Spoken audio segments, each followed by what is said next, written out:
வள்ளிமலை ஸ்ரீ சச்சிதானந்த சுவாமிகள் அருளிய வேல்மாறல் மகாமந்திரமும் அதன் விளக்கமும்.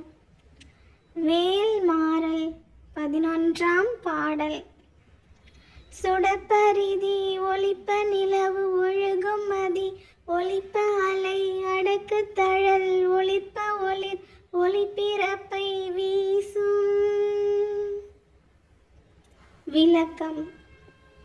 சுடரொளி வீசும் சூரியன், குளிர்ந்த கிரகங்களை வீசும் சந்திரன், பொங்கும் கடலை உலகத்தை அழிக்காதபடி அடக்கிக் கொண்டிருக்கும் வடவாமுக அக்னி ஆகிய மூன்றும் ஒளிந்து கொள்ளும்படி பேரொளியை வீசும் குகனுடைய வேலே மிகவும் சக்தி வாய்ந்த வேலாகும்.